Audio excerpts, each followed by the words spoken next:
ओम शांति दोस्तों। नमस्कार दोस्तों। जीवन में आजकल कंपैरिजन करना, तुलना करना अपनी दूसरों के साथ, अपने बच्चों की, अपने परिवार की दूसरों के साथ, ये जैसे हमारी आदत पड़ गई है दोस्तों। हर व्यक्ति को लगता है कि वो मुझसे बेटर है, मैं उससे बेटर हूँ।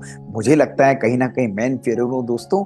ऐसी सिचुएशन, ऐसी परिस्थितियां कहीं ना कहीं हमारे मन को परेशान करती हैं, हमारे जीवन में असंतोष लाती हैं, हमारे जीवन में डिससेटिस्फेक्शन लगती है, और सबसे बड़ी बात है हमारे संबंधों में हमारी खुशी को गायब कर देती है दोस्तों। बहुत मजेदार एक कहानी आपके सामने लेकर आया हूं। ये प्रेरणादायक कहानी आपकी सोच को बदल देगी दोस्तों। ऐसा ही एक बच्चा था। उसकी बार बार ये आदत थी, दूसरे लोगों को देखता, अपने से अमीर व्यक्ति को देखता तो उसे अपने ऊपर बहुत नेगेटिव फीलिंग आती। कभी अपने से ताकतवर व्यक्ति को देखता, अपने से ज्यादा टैलेंटेड व्यक्ति को देखता तो हर वक्त उसका दिमाग चलता रहता। उसे ऐसा लगता कि सारी परेशानियां उसी के ऊपर है, कहीं ना कहीं उसके जीवन में ही नेगेटिविटीज हैं। वो बेटर नहीं कर पाता है, उसकी परफॉर्मेंस अच्छी नहीं है, और इसलिए उसके मन में बार बार हीन भावना आती जा रही थी दोस्तों। इसी हीन भावना को लेकर वो जी रहा था, अपना कार्य अच्छा नहीं कर पाता था, हर कार्य में अटक जाता था, उसकी खुशी गायब हो गई थी, बीमारियां उसके ऊपर आ रही थी। और ऐसे ही करते करते दोस्तों वो एक दिन इतना परेशान था तो उसके मित्रों ने बोला कि तुम ऐसा करो, तुम्हारे इस गांव के कोने में एक बहुत ही महान वंडरफुल साधु आए हुए हैं, उनसे जाकर मिलो, तुम उनके शिष्य बन जाओ।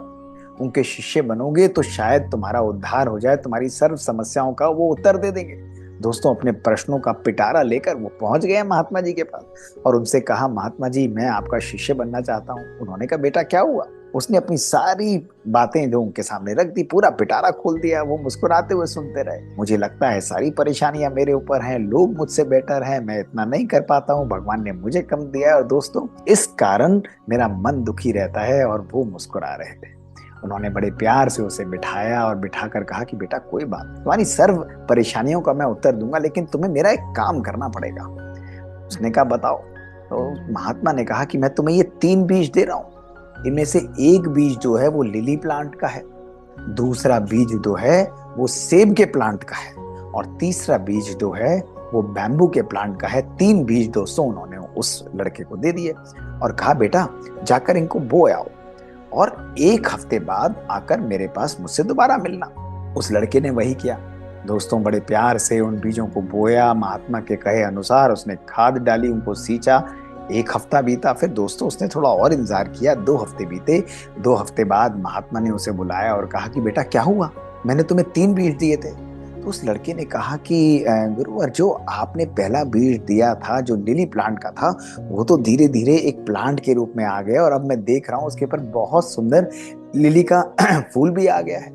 लेकिन दूसरा प्लांट जो है, जो सेब का है, वो तो जस्ट धीरे धीरे अब बाहर निकलना आरंभ हुआ है, उसमें कोई फल वल नहीं आया अभी, तो वो एक प्लांट के रूप में ग्रो करना आरंभ करेगा। लेकिन गुरुवर, जो तीसरा बीज था उसमें कोई भी हलचल नहीं है, मैं उसका भी उतना ही ख्याल रख रहा हूँ, लेकिन उसके ऊपर कोई भी असर नहीं आया है दोस्तों। महात्मा ने कहा, बेटा 1 हफ्ता और वेट करो। सब्र 1 हफ्ता और कराया, और 1 हफ्ते बाद फिर बुलाया तो उसने कहा कि भाई अब तो एक बहुत सुंदर लिली का फूल खिल चुका है, दूसरे प्लांट में धीरे धीरे अब एक टहनी आ गई है, लेकिन वो अंकुरित होने में उसमें समय लगेगा। लेकिन उस बैम्बू के प्लांट में अभी भी गुरुवर कोई हलचल नहीं। तो गुरु ने मुस्कुराते हुए उससे कहा कि भाई देखो, ये तो कमाल की बात है। अब मुझे एक बात बताओ कि क्या अगर लिली के प्लांट के अंदर फूल खिला आता है तो क्या वो सेब के प्लांट से बेटर हो जाता है?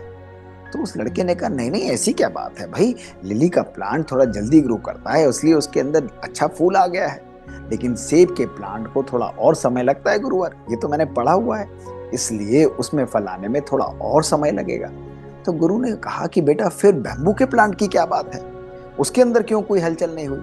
तो लड़के की पड़ी हुई नॉलेज सारे सामने आए। उसने कहा, गुरुवर मुझे अच्छी तरह ध्यान है, हमारा ये जो बैम्बू का प्लांट है ये तो पहले कुछ हफ्ते नहीं, 1 1 साल तक अपनी जड़ों को अंदर बढ़ाता है, और अंदर बढ़ाने के बाद एक दिन सडनली बाहर प्रस्फुटित होता है और कुछ ही हफ्ते के अंदर बहुत तेजी से एक मजबूत प्लांट के रूप में ग्रो कर जाता है। इसलिए मैं ये कहना चाहूंगा कि बैम्बू के प्लांट भी धीरे धीरे जरूर ग्रो करेगा। गुरु ने मुस्कुराते हुए कहा कि बेटा यही तो तुम्हारी सारी परेशानियों का हल है। तो उस लड़के ने कहा, अरे गुरुवर, ये मेरी इस प्रश्नों का हल कैसे हो सकता है? तो गुरु ने कहा कि बेटा, तुम्हारा जो जीवन है वो भी इन बीजों के समान है, हमारे जीवन के अंदर अलग अलग लोग, अलग अलग परिस्थितियां आती हैं। कुछ लोगों का जीवन जो है वो लिली के फूल की तरह होता है, उनके जीवन के अंदर बहुत फास्ट ग्रोथ होती है। लेकिन कुछ लोगों को थोड़ा समय चाहिए होता है, वो पुरुषार्थ करते हैं लेकिन समय आने पर वो भी फलदार वृक्ष के रूप में परिवर्तित हो जाते हैं। लेकिन कुछ लोग अधिकतर ज्यादा समय लेते हैं, वो इस समय में ऐसा नहीं कि ग्रो नहीं करते हैं, वो अपनी जड़ों को उस बैम्बू प्लांट की तरह मजबूत करते हैं और सही समय आता है तो उनकी भी ग्रोथ बहुत बहुत पावरफुल होती है, वो भी सफलता को प्राप्त करते हैं। लेकिन उनको इस समय धैर्य रखना होता है। बेटा, तुम्हारे जीवन के अंदर भी जब तुम्हें लगता है कि दूसरे लोग ग्रो कर रहे हैं और तुम नहीं कर रहे हो, तो ऐसा नहीं है। तुम भी उस समय इस बैम्बू के प्लांट की तरह ही अपनी जड़ों को मजबूत कर रहे हो। सही समय पर, सही परिस्थितियों में तुम भी अपने जीवन के अंदर सफलता को प्राप्त करोगे और तुम्हारा जीवन भी सुगंधित और प्रस्फुटित रूप में बाहर निखरेगा। लोग तुमसे भी प्रेरणा लेंगे। लेकिन ये सोचना कि लोग ज्यादा बेटर हैं, या सेब का प्लांट लिली से बेटर है, या लिली का प्लांट सेब से बेटर है, या बैम्बू का प्लांट तो ठीक नहीं है, ये तो हमारा निर्णय ठीक नहीं होता है। इसलिए अपने जीवन के अंदर ये कभी मत समझना कि अगर हमें समय ज्यादा लगता है तो हम बेकार हैं या हमारे अंदर वो शक्ति नहीं है। उन्होंने कहा कि बेटा, सदा जीवन में ध्यान रखना कि कुछ भी हो जाए, जब हम अपने को समय देते हैं, अपने जीवन के अंदर धैर्यता रखते हैं, तो धैर्यता हमारी सफलता को स्वतः ही आकर्षित करती है। लेकिन जीवन के अंदर अधीर होना, दूसरों के लिए कंपैरिजंस रखना, दूसरों के साथ अपने आप को बार बार कंपेयर करना, ये हमारी खुशी को भी हमसे छीन लेता है और हमारे जीवन में कहीं ना कहीं असंतोष लेकर आता है। इसलिए अपनी तुलना दूसरों के साथ करना छोड़ दो। इस दुनिया में हर व्यक्ति एक यूनिक इंडिविजुअल है, हर एक की कैपेबिलिटी यूनिक है। भगवान ने हर व्यक्ति को एक असंभव और एक अद्वितीय शक्ति दी है। उस असंभव को भी संभव करने की शक्ति, उस सुंदर चीजों को रचने की शक्ति हर व्यक्ति को गिफ्टेड होती है। लेकिन अपने आप, अपने जीवन को समय देना और धैर्यता रखना, यही अपने जीवन रूपी वृक्ष को फलीभूत करने का, प्रस्फुटित होने का एक सुंदर तरीका है।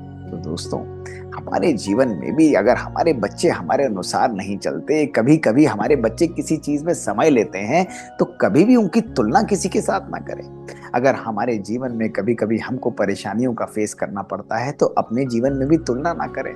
दोस्तों, अधीर ना हो। तुलना हमारे जीवन की खुशी ले जाएगी, लेकिन जब हम अपने जीवन में धैर्यता रखते हैं, कंसिस्टेंसी रखते हैं, निरंतरता रखते हैं, अपने जीवन में असंतोष को नहीं आने देते और प्रयत्नशील रहते हैं, तो एक दिन सफलता रूपी वृक्ष हमारे जीवन में भी फलीभूत होता है और हम आगे विजय को प्राप्त करते हैं। इसलिए दोस्तों, आज के बाद इस तुलना करने की आदत को सदा सदा के लिए समाप्त करिए।